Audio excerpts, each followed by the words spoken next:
नमस्कार। हेलो दोस्तों, नमस्कार। स्टडी 99 चैनल में आप सभी का एक बार फिर से स्वागत है। चलिए दोस्तों, आज हम लोग बात करते हैं क्या होता है महिला आरक्षण बिल पर। काफ़ी ज़ोरों शोरों से इसकी चर्चा चल रही है महिला आरक्षण बिल को लेकर के। ठीक है दोस्तों, तो आज हम यही देखते हैं कि महिला आरक्षण बिल आखिर होता क्या है, इसके फ़ायदे क्या हैं और इसके नुकसान क्या हैं। ठीक है दोस्तों, तो आज हम इसी को लेकर के चर्चा करते हैं।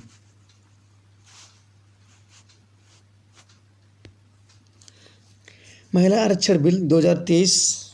ठीक है दोस्तों, महिला आरक्षण बिल 2023 का जो नाम रखा गया है वो रखा गया नारी शक्ति वंदन अधिनियम। क्या रखा गया दोस्तों? नारी शक्ति वंदन अधिनियम। ठीक दोस्तों, इसमें देखते हैं नए संसद भवन, अर्थात आप लोगों ने देखा होगा कि ऑपरेशन विस्टा के तहत, किसके? ऑपरेशन विस्टा के तहत एक नया संसद भवन बनाया गया है, जिसको क्या बोला गया है? नया संसद भवन बनाया गया है, जिसमें ये व्यवस्था की गई है कि लोकसभा और राज्यसभा दोनों संसद एक साथ एक जगह पर चलाई जा सकें। ठीक दोस्तों, तो उसी नए संसद भवन में लोकसभा की कार्यवाही में सरकार ने कब 19 सितंबर को, कब दोस्तों? 19 सितंबर को पहला बिल पेश किया। और पहले ही बिल का जो नाम रखा गया था वो रखा गया था महिला आरक्षण से जुड़ा था। जो पहला बिल था वो महिला आरक्षण से जुड़ा था, जिसे नाम दिया गया नारी शक्ति वंदन अधिनियम। क्या नाम दिया गया दोस्तों? नारी शक्ति वंदन अधिनियम। इसको पेश किसने किया? तो इसको जो पेश करने वाले हैं उनका नाम है, केंद्रीय मंत्री हैं वो, केंद्रीय कानून मंत्री अर्जुन राम मेघवाल ने इस बिल को पेश किया। और इस बिल में लोकसभा और विधानसभा में 33% सीटें महिलाओं के लिए आरक्षित करने का प्रावधान किया। ठीक दोस्तों, क्या किया? 33% सीटें जो है वो महिलाओं को आरक्षित करने के लिए इसका प्रावधान किया गया। किस बिल में? ये नारी शक्ति वंदन अधिनियम में। ठीक दोस्तों, आगे चलते हम देखते हैं। इसका मतलब ये हुआ कि अब लोकसभा और विधानसभा में हर तीसरी सदस्य महिला होगी। भाई जायज़ सी बात है कि अगर 33% आरक्षण दिया गया है तो इसका मतलब 100 में 33% क्या है? महिलाएं, अर्थात 1/3। अर्थात अब हर तीसरी महिला क्या होगी? सांसद महिला होगी। ठीक दोस्तों, आगे देखते हैं हम लोग।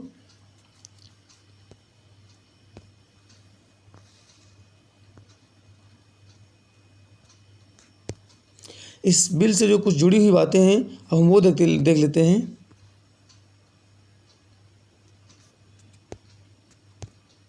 ठीक दोस्तों, सीटों को लेकर क्या बदलेगा? लोकसभा में इस समय 82 महिला सांसद, कितनी हैं दोस्तों? सिर्फ और सिर्फ 82 महिला सांसद हैं। और कितने में? 543 सांसदों में सिर्फ और सिर्फ कितनी महिलाएं हैं? सिर्फ 82 महिला सांसद हैं। इस बिल के कानून बनने के बाद, अर्थात ये जो नारी वंदन योजना है, ठीक दोस्तों, कौन सी? नारी शक्ति वंदन अधिनियम जो है, ये नारी शक्ति वंदन अधिनियम जो है, इसके आने के बाद से क्या बदलेगा? जहाँ पे सिर्फ 82 महिला सांसद सदस्य हैं, वहाँ पर अब 181 सीटें महिलाओं के लिए आरक्षित हो जाएंगी। अगर इसको 3 से डिवाइड करेंगे तो समथिंग 181 के आसपास आएगा। ठीक दोस्तों, महिलाओं के लिए रिजर्व कर दी जाएंगी। इस बिल में संविधान के अनुच्छेद 239 ए के तहत राजधानी दिल्ली की विधानसभाओं में भी महिलाओं को 33% आरक्षण दिया गया है। अर्थात जो 239 ए है उसमें संशोधन करके जो दिल्ली की विधानसभा है उसमें भी महिलाओं को 33% आरक्षण दिया गया। यानी अब दिल्ली विधानसभा की 70 कितनी सीट है दिल्ली में? 70 सीटें। 70 में से 23 सीट क्या होगी? महिलाओं के लिए रिजर्व रहेगी, महिलाओं के लिए आरक्षित रहेगी। ठीक दोस्तों, अगला हम देखते हैं। सिर्फ दिल्ली ही नहीं, लोकसभा और दिल्ली ही विधानसभा नहीं, बल्कि सभी राज्यों की विधानसभाओं में 33% आरक्षण मिलेगा। अर्थात महिलाओं को लोकसभा में तो 33% मिलेगा ही, साथ साथ उत्तर प्रदेश, बिहार, राजस्थान, जो भी ये स्टेट हैं, 2800 स्टेट, उन सब में भी 33% आरक्षण क्या होगा? महिलाओं को दिया जाएगा उनकी विधानसभा सीटों में। यहाँ पर ये ध्यान रहे कि ना तो राज्यसभा में ये अधिकार दिया गया है महिलाओं को, और ना ही किसी विधान परिषद में। ठीक दोस्तों, ना ही किसी विधान परिषद में भी अभी ये बिल का ये लागू नहीं होगा। ठीक दोस्तों, आगे हम देखते हैं।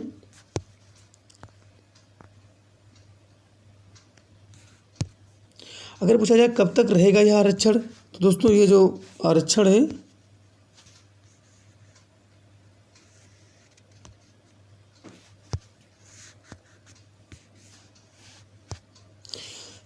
दोस्तों ये 15 सालों के लिए मान्य है। कितने सालों के लिए? 15 सालों के लिए आरक्षण वैध किया गया है।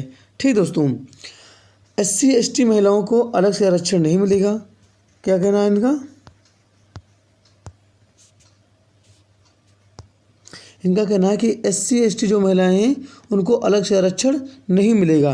जो आरक्षण की व्यवस्था आरक्षण के भीतर ही की गई है, यानी लोकसभा और विधानसभा में जितनी सीटें SC ST के लिए आरक्षित की गई हैं उन्हीं में से 33% सीटें महिलाओं के लिए आरक्षित कर दी जाएंगी। ठीक दोस्तों, इनका कहना है कि जो SC ST हैं उनके लिए अलग से आरक्षण की बात नहीं की गई, बल्कि इनके लिए जो 33% आरक्षण दिया गया है, अर्थात इसमें जो 33% आरक्षण दिया गया है, जो SC ST की आरक्षण दी जाती है, जैसे बोला था कि 15% सीट SC ST के लिए आरक्षित है, उस 15% में इसमें भी 33% महिलाओं के लिए आरक्षित रहेंगी। ठीक दोस्तों, तो इनके लिए कोई अलग से व्यवस्था नहीं की गई, बल्कि जो SC ST वर्ग से आरक्षित है उन्हीं में से 33% सीटें महिलाओं के लिए आरक्षित कर दी जाएंगी।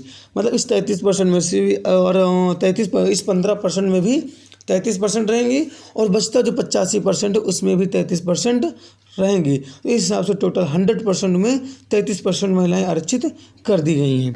ठीक दोस्तों, इस बिल को इसलिए लाया गया है ताकि लोकसभा और विधानसभा में महिलाओं की भागीदारी बढ़ सके। इसका जो मेन मोटिव है वो यही है कि लोकसभा और विधानसभा में महिलाओं की भागीदारी को बढ़ाया जा सके। जो अभी 82 महिलाएं हैं, जो भी 82 महिलाएं सांसद हैं, ये इस बिल के आ जाने के बाद 181 की स्थिति में आ जाएंगी। ठीक दोस्तों, राज्यसभा में नहीं मिलेगा आरक्षण। अभी जैसे मैंने पहले ही बताया आप लोगों को कि राज्यसभा में आरक्षण नहीं मिलेगा। ठीक दोस्तों, क्यों नहीं मिलेगा? राज्यसभा और जिन राज्यों में विधान परिषद की व्यवस्था है वहाँ महिला आरक्षण लागू नहीं होगा। अगर ये बिल कानून बनता है तो सिर्फ लोकसभा और विधानसभा पर ही लागू होगा। ये चीज़ ध्यान रखने वाली चीज़ है। ठीक दोस्तों,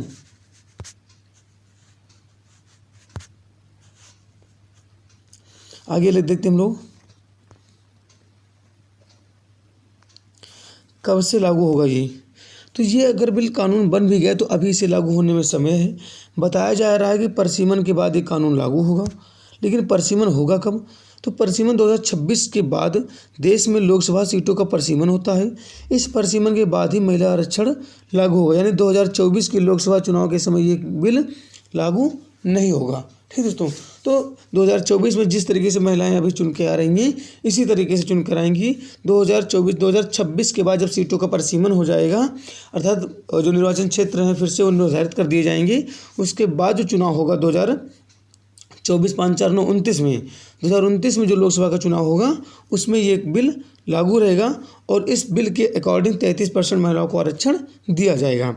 ठीक दोस्तों, आगे देखते हैं हम लोग।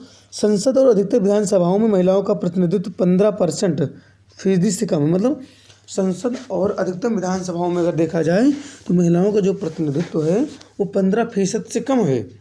सरकारी आंकड़ों के मुताबिक 19 विधानसभाओं में महिलाओं की भागीदारी 10% से भी कम है। मतलब अगर 28 राज्य हैं और 28 राज्य में विधानसभा है, जिसमें से 19 राज्यों में क्या है दोस्तों, 19 राज्यों में महिलाओं का जो विधानसभा में प्रतिनिधित्व है वो 10% से भी कम है। कितनी विकराल स्थिति है। वहीं अगर हम लोग बात करते हैं राजस्थान और हिमाचल प्रदेश की, राजस्थान अगर हम बात करें तो राजस्थान में 200 सीटें हैं। कितनी? 200 सीटें हैं। वहीं अगर हिमाचल प्रदेश की बात करते हैं तो हिमाचल प्रदेश में 68 सीटें। कितनी? 68 सीटें। और इस हिमाचल प्रदेश और राजस्थान में जहाँ 12% महिलाएं हैं तो वही हिमाचल प्रदेश में सिर्फ और सिर्फ एक ही महिला विधायक है। मतलब इस 68 में सिर्फ और सिर्फ एक ही महिला है जो कि विधायक है। ठीक दोस्तों, सोचिए कितनी विकराल स्थिति है।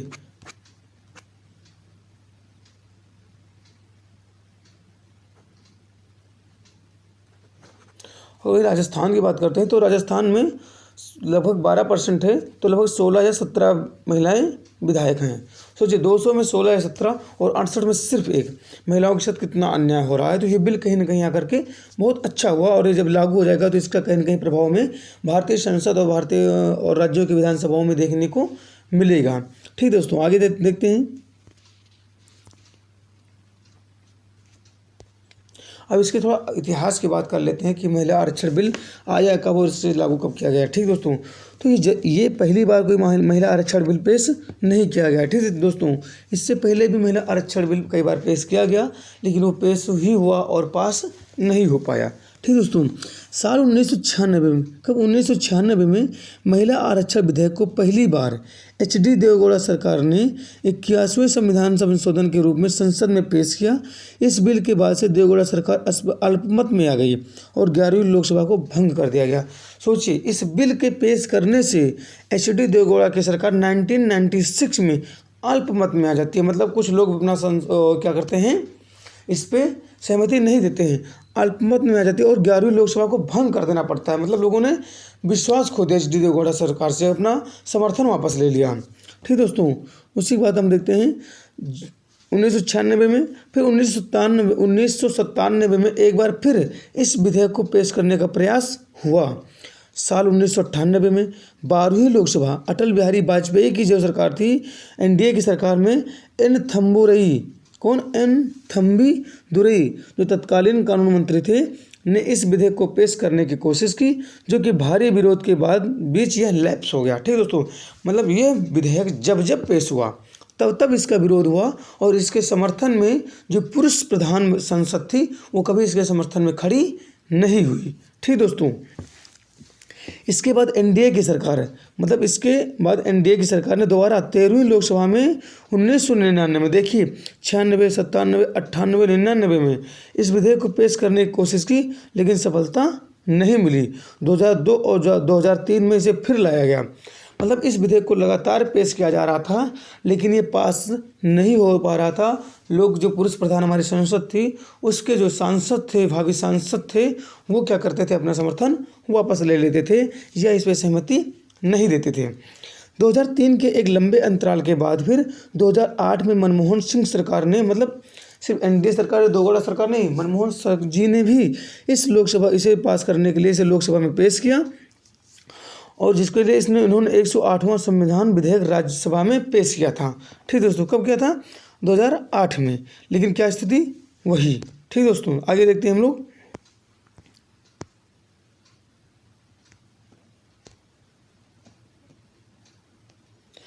इन्होंने पेश किया, लेकिन इसके 2 साल बाद साल 2010 में तमाम राजनीतिक अवरोधों का दरकिनार कर राज्यसभा में यह विधेयक पारित करा दिया गया। मतलब इस विधेयक को राज्यसभा में क्या हो गया, पास करा दिया गया, चूँकि राज्यसभा में कांग्रेस का बहुमत था। ठीक है, राज्यसभा ने 9 मार्च 2010 को महिला आरक्षण विधेयक पारित किया। हालांकि लोकसभा ने विधेयक पर कभी मतदान नहीं किया, चूँकि यह बिल अभी भी लोकसभा में लंबित था, इसलिए यह रद्द हो गया। मतलब राज्यसभा में तो पास हुआ क्योंकि वहाँ बहुमत था, लेकिन लोकसभा में जहाँ पे गठबंधन की सरकार थी वहाँ पे ये पास नहीं हो पाया और लंबे अंतराल के कारण, लंबित होने के कारण इस बिल को निरस्त कर दिया गया। ठीक दोस्तों, क्या कर दिया गया, निरस्त कर दिया गया। तो इस तरीके से ये जो महिला आरक्षण बिल से जुड़ी हुई जो बातें थी वो हमने आप लोगों को बताई। आशा करते हैं कि आप लोगों को समझ में आया होगा। अगर नहीं समझ में आया है तो आप लोग कमेंट सेक्शन में जा करके कमेंट कर सकते हैं, जो कुछ त्रुटि हुई हो आप उसको बता सकते हैं। ठीक है दोस्तों, स्टडी 99 चैनल आप सभी का सदैव आभारी रहेगा।